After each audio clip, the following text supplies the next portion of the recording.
Hey, what's up, guys? Tukey here, back again with another episode of my Hartford Whalers franchise mode series, of course, right here on NHL 18. And today, we look to finish up the 2027-2028 season. Easy for me to say, so many 20s.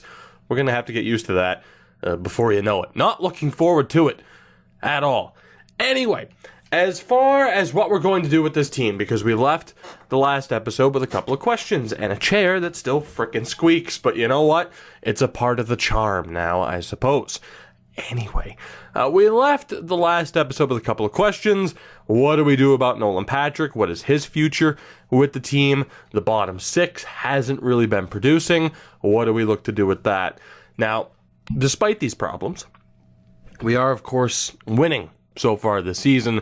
It is only January 1st. We have a little bit of time, 2 months before the trade deadline.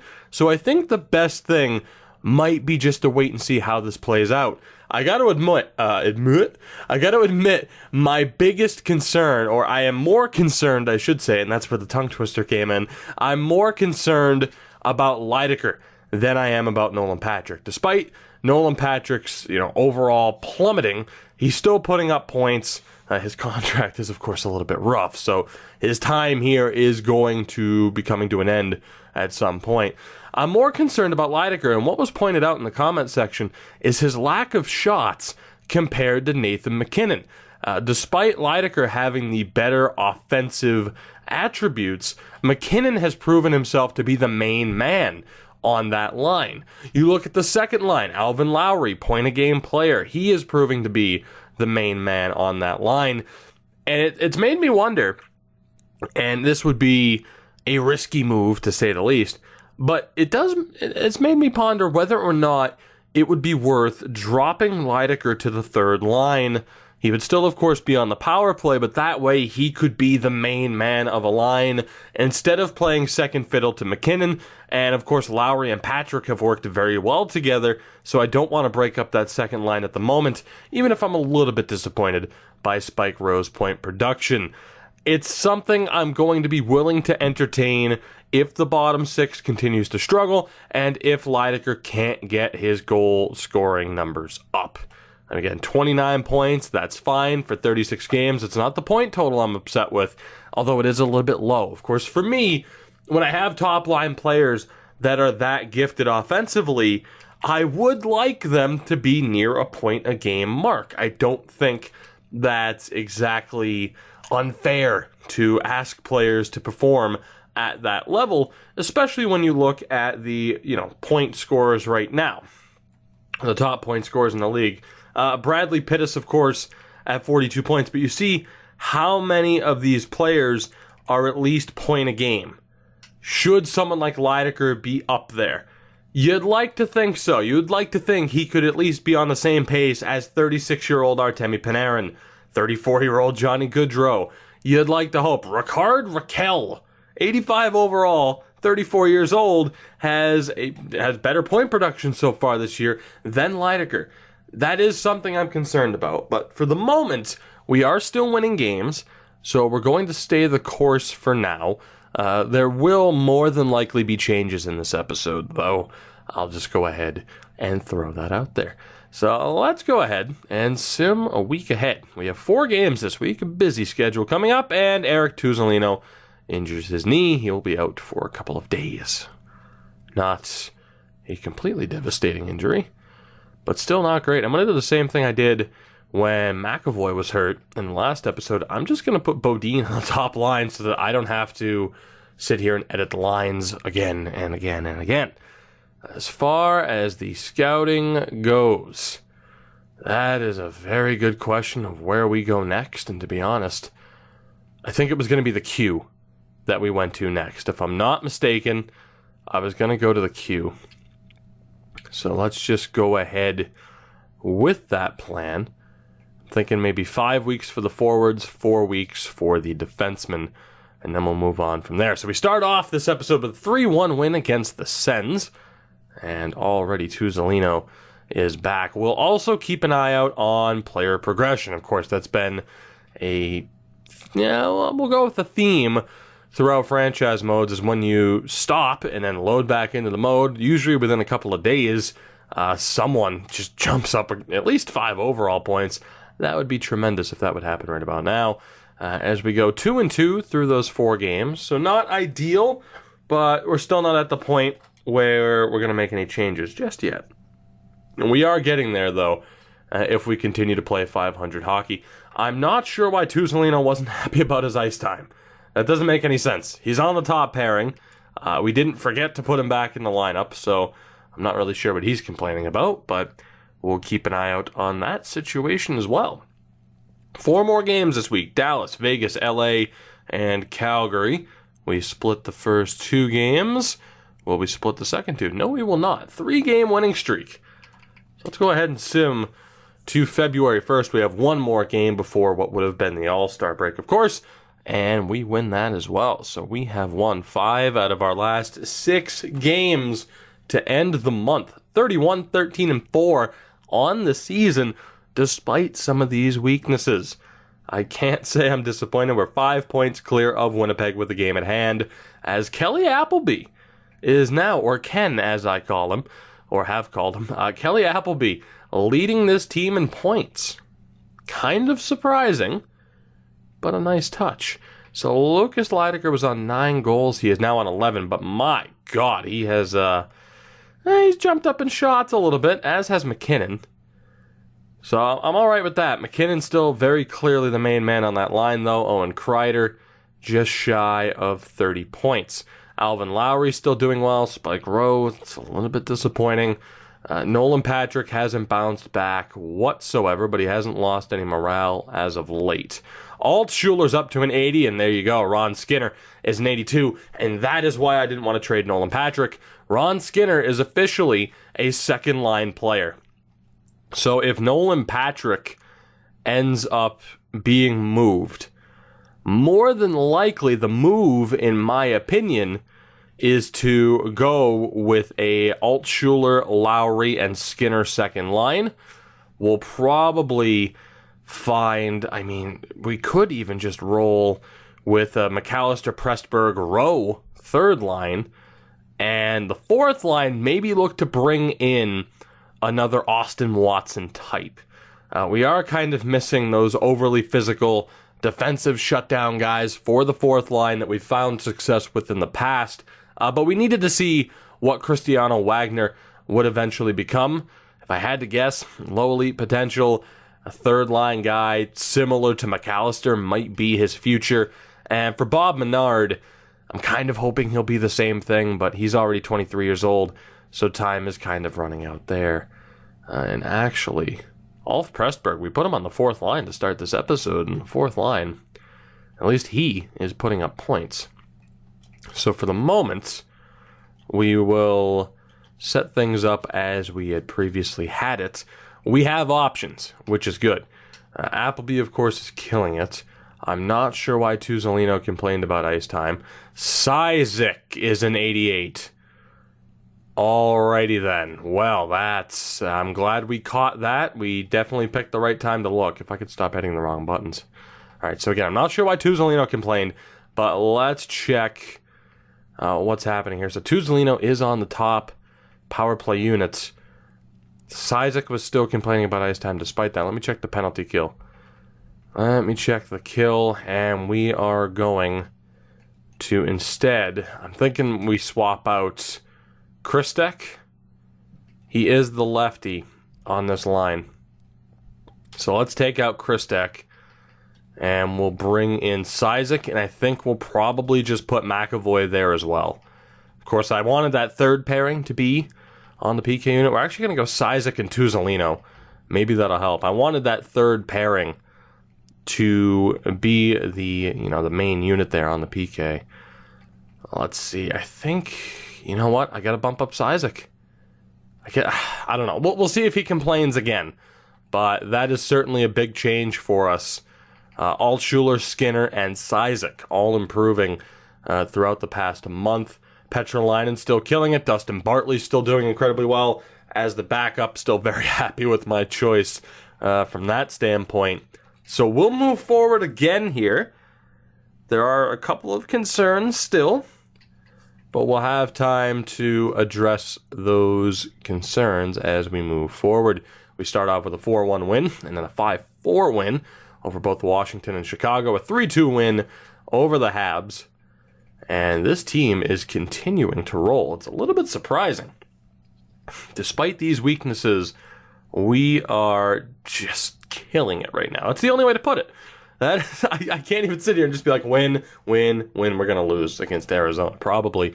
But halfway through February, we are still undefeated, and we get a waiver claim. It's for defenseman Rod Wells.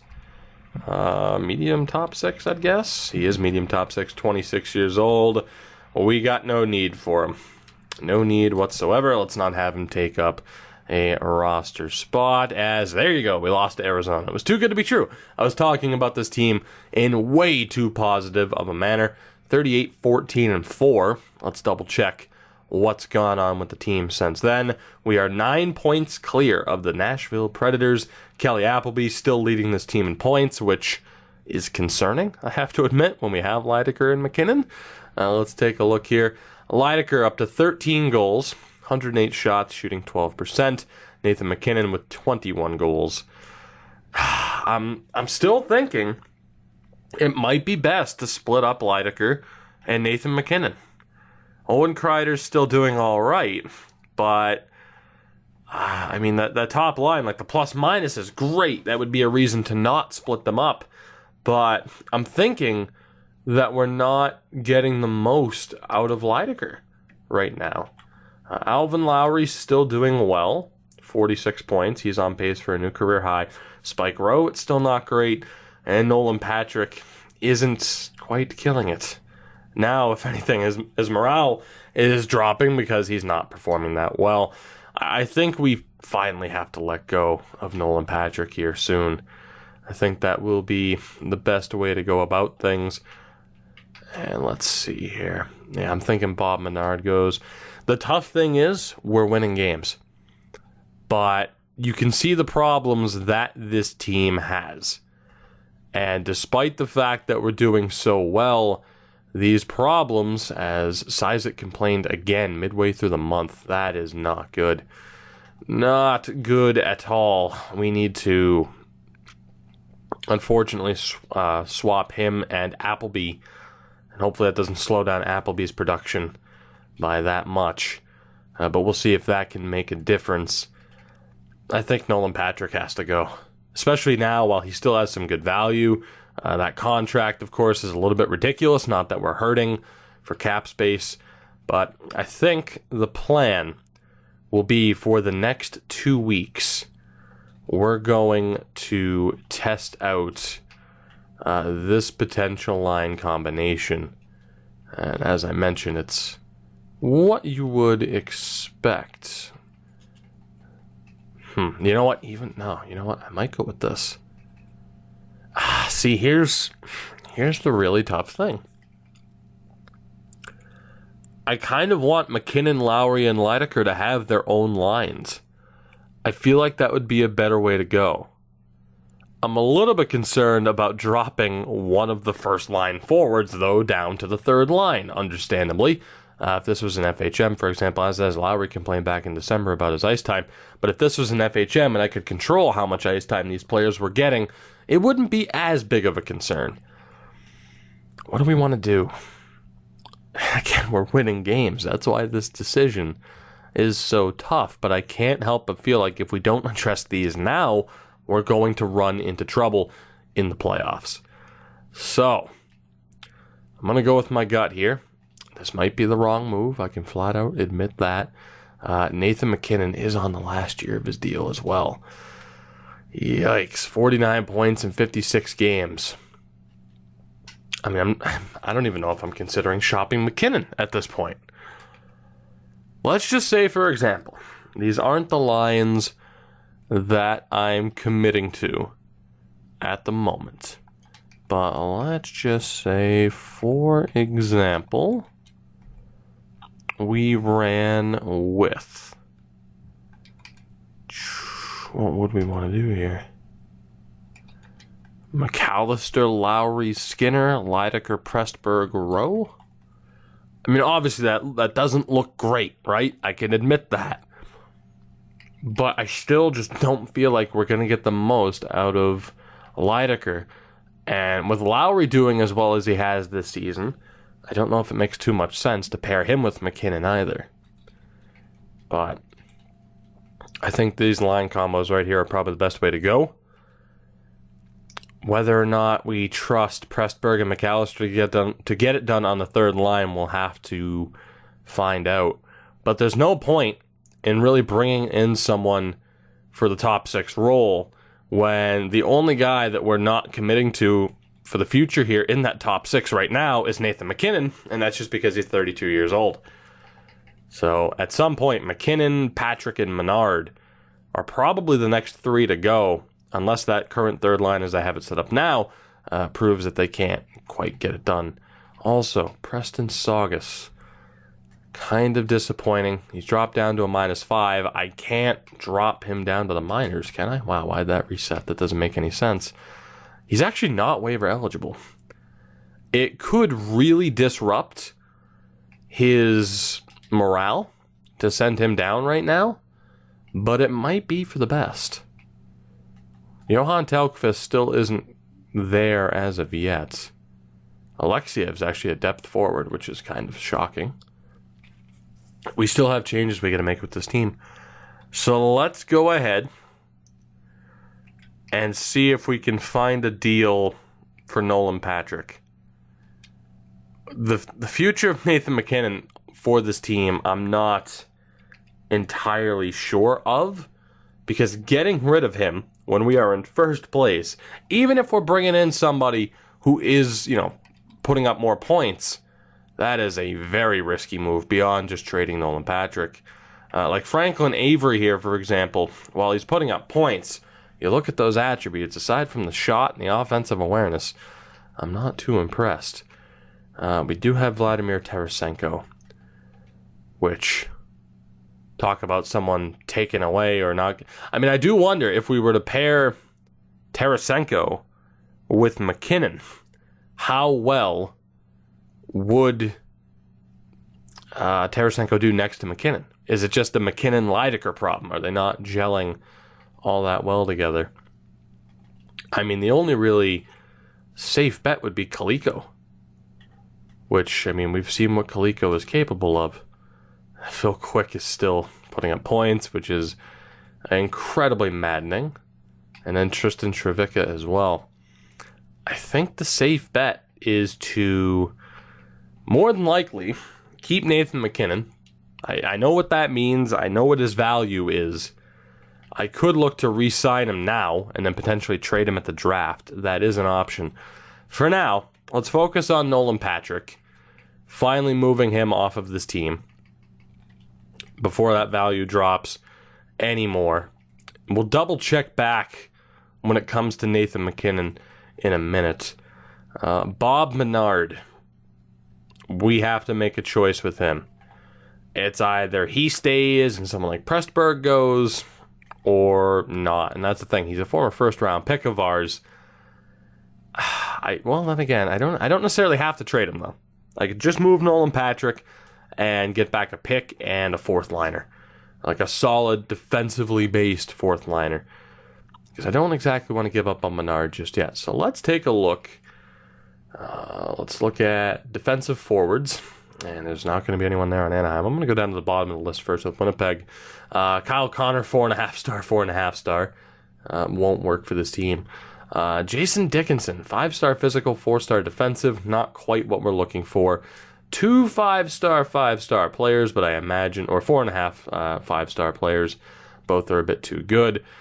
Ola Holmstrom, though. Incredible defensively for a 76 overall. The physicality isn't quite there, though. There's got to be someone. Bowl as a second liner. Unfortunately, there has to be somebody who's good defensively and good physically for that ideal fourth line spot. There has to be at least one player. And that's the target right now. Why didn't that switch to Tampa if it was showing up as Tampa? That is incredibly strange. Ryan Johansson, not quite a fit for a fourth line role. Hensick, how good is Hensick? Another second liner, another young second liner at this point. There was that guy there. Oh, it's Anthony Mantha. All right, well, that explains it. I'm like, who is this guy? He looks half decent. It was Anthony Mantha. I'm putting more of a priority on the defensive side of things. We know that Avery guy is half decent. Leipzig turned into a second line guy. Congratulations. Russell Haynes will more than likely turn into a half decent player. The physicality isn't there. Suppose I could have made a jump cut while we were searching this out, but what are you going to do? How is that guy 90 overall? I guess his offense is a little bit weak. Suppose that explains it. Is there really not one person that kind of fits the bill of what I'm looking for here? That would be fairly surprising. Good old Lou Shing time. Can't forget about old Lou Shing time. You got Pete Brunette and Joshua Moss. Certainly can't pay $4+ million for a fourth liner. That wouldn't be a good idea.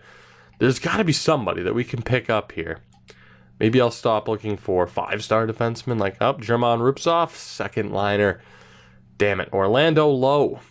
Great name, third line scoring forward. Former second overall pick, so looks like the LA Kings haven't had as, they may not have had the best draft luck either. Kalle Modine's a little bit too good for what we're looking for. Barkov, Madsen, second liner. There might not be a single player that fits the bill for what we're looking for here. Although Luke Parrish is probably the closest one to it. Not very aggressive, but he has the body checking and strength. The defense is solid. As far as offensive contributions, no. That's not going to be a thing. But that might work. He's kind of the best player we've seen for the role so far. We know the Shattenkirk guy is tremendous. I mean, we'll double check here. Dallas with Stamkos and Warren Dirksen, who has turned into a first-line forward, apparently, who has 15 goals and 23 assists. Of course he does. Clem's going to be a monster. Actually, not by much.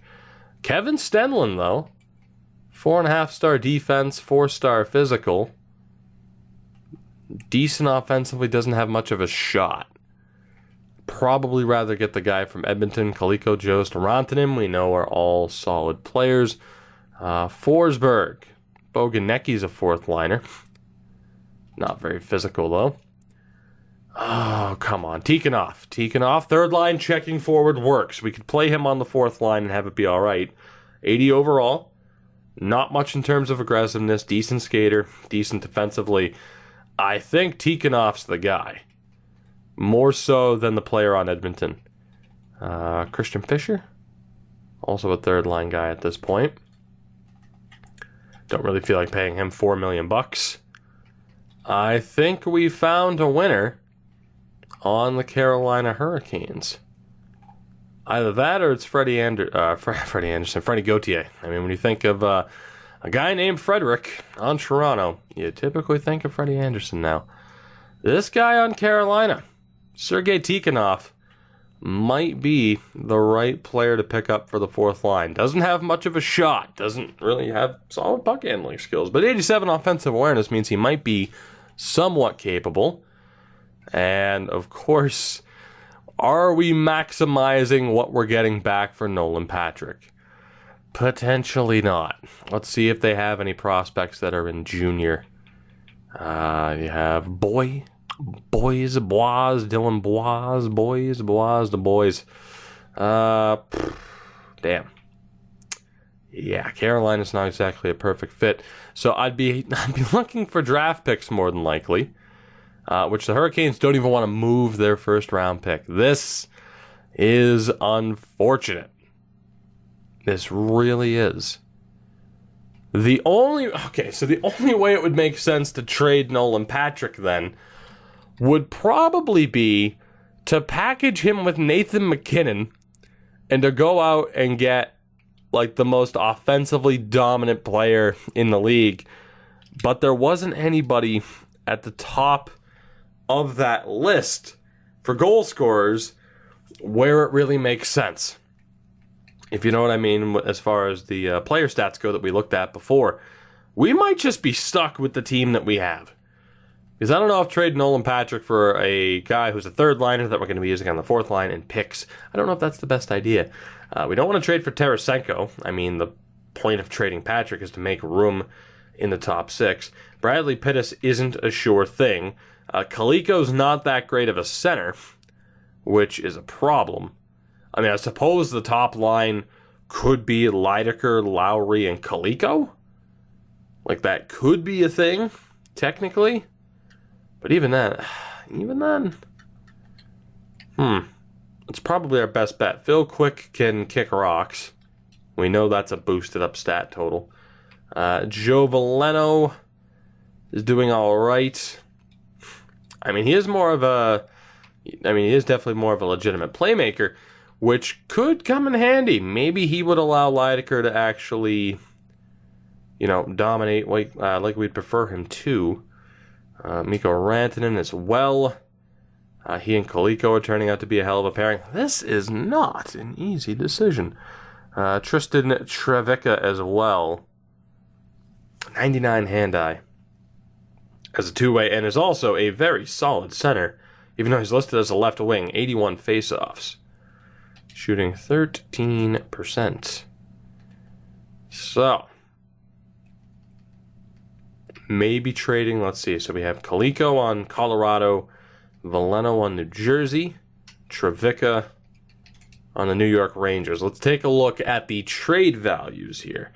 Trevicka has a full trade value bar. Veleno probably won't be full, but it'll be close. And Colorado.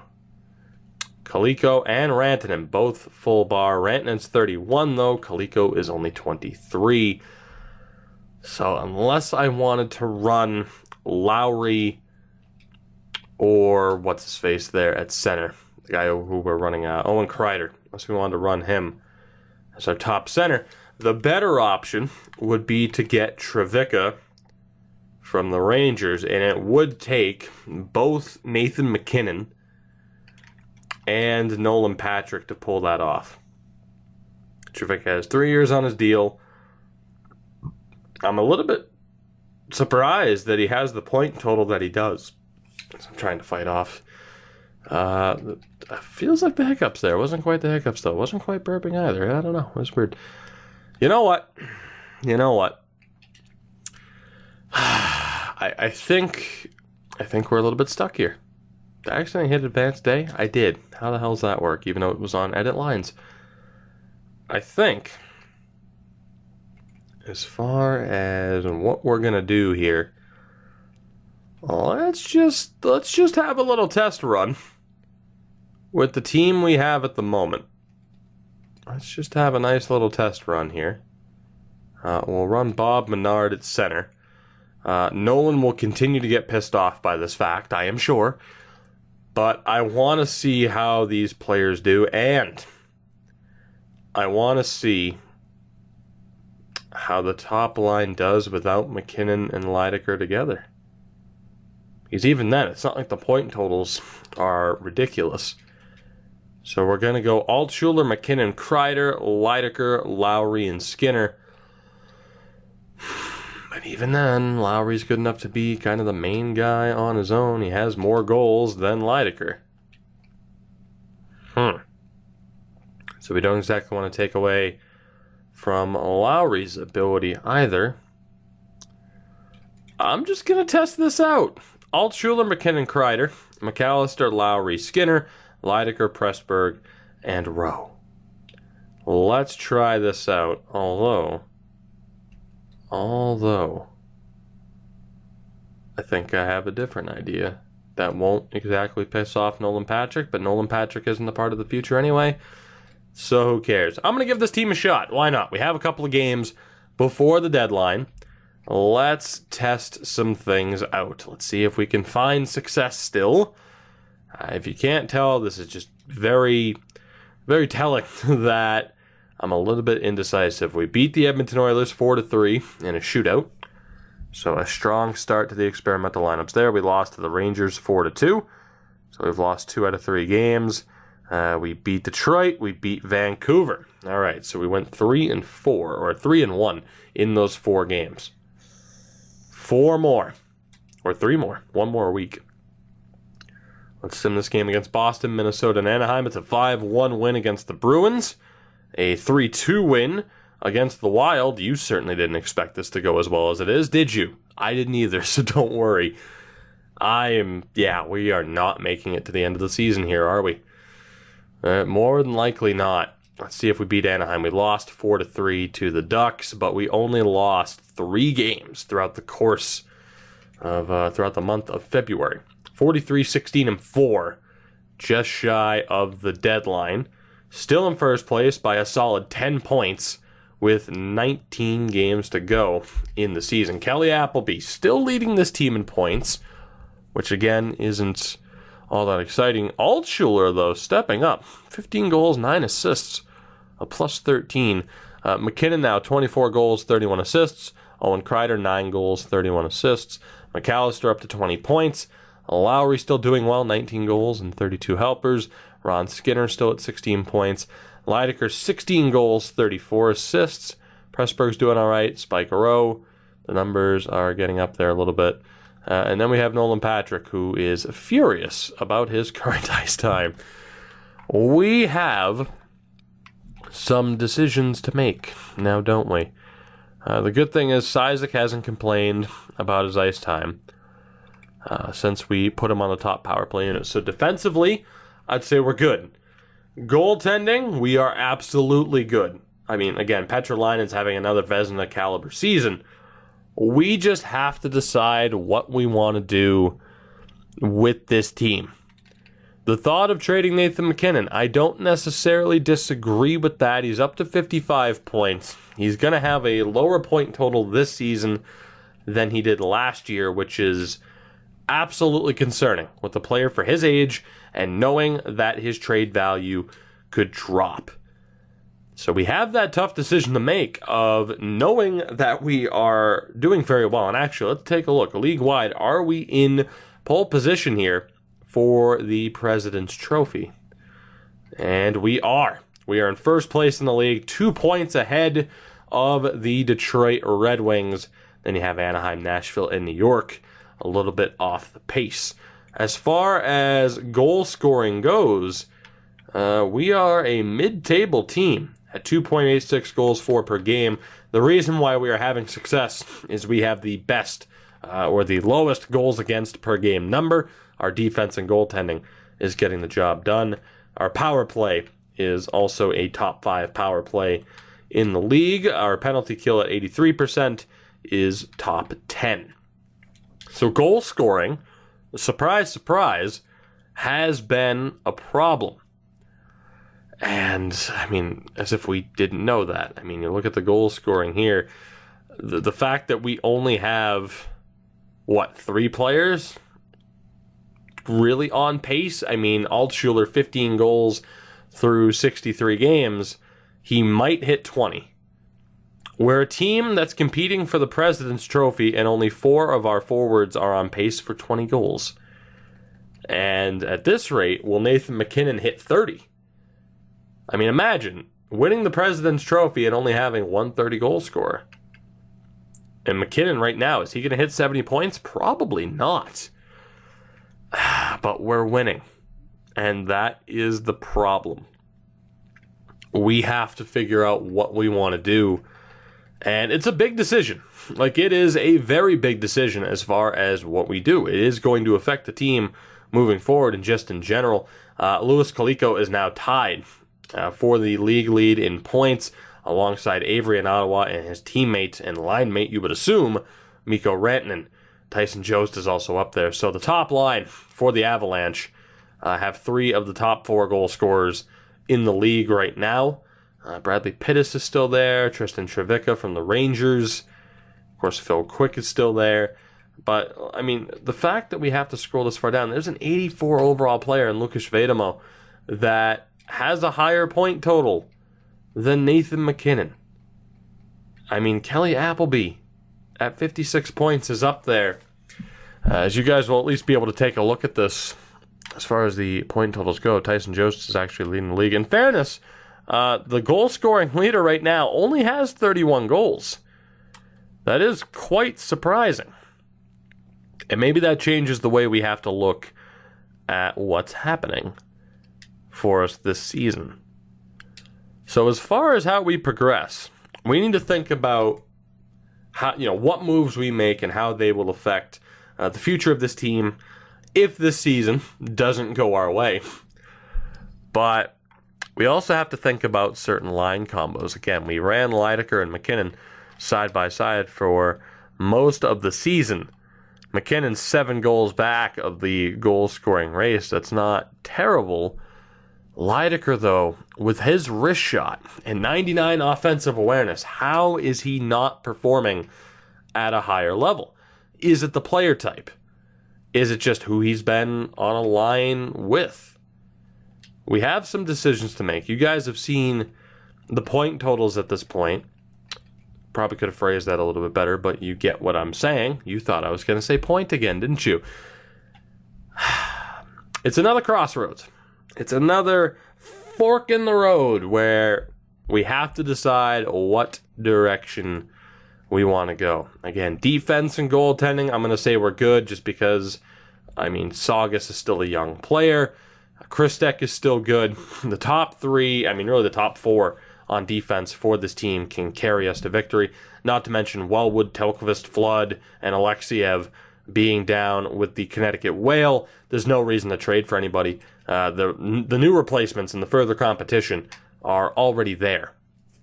So it's just figuring out what we want to do offensively. What line combinations do we go with? Do we trade Nolan Patrick and pick up someone like Sergei Tikhonov for the 4th line and just get draft picks back in return? Do we pair Nolan Patrick and somebody else to pull off a blockbuster of some sort, knowing that the future of this team is pretty much locked in? If we consider Spike Rowe a 3rd-line guy, despite the fact that he's a 2nd-line guy, if we consider him a 3rd-liner, then we would, in a way, have a need to acquire one more top 6 player. Keep in mind, Lydecker, McKinnon, Kreider, Lowry, and Nolan Patrick are already first-line players. Altschuler's still a 3rd-liner, but now, of course, Ron Skinner is up to a 2nd-liner. And those two will only continue to improve. There's a lot to think about. There's a lot to ponder, which is why we're going to call this an episode. I'm sorry that we didn't make a trade throughout all of that, but it is what it is. I want your opinion. One last time, I want your opinion now knowing how this team has looked. I want to know what you guys would do in this situation.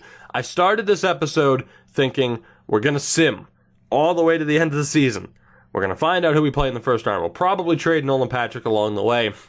But the situation has changed a little bit despite the fact that we are still in first place in the NHL in general. So guys, I hope you did enjoy this episode. I know some of you won't have enjoyed this episode because the slow and steady pace doesn't suit you, which is fine. It is what it is. But I'm looking forward to the feedback, and it's going to be interesting, one way or another, to see just what we end up doing. By the way, Vladimir Kostitsyn, decent development down in the AHL. Regardless of what we do, I feel like it's going to be a major turning point for this series. So it is a very important decision. More than likely, Nolan Patrick gets traded. One way or another, I think that's going to be still the very common theme of trade Nolan Patrick. But the question is, who do we trade for? And do we package anyone with Nolan Patrick to make that happen? That is the question. So, till next time, have a good one. Take it easy. I'll catch you later. But also, don't forget, links are in the description to Twitter and Twitch. Support the video, support the channel, all that fun stuff as you get a look at our draft picks. That is it. Goodbye.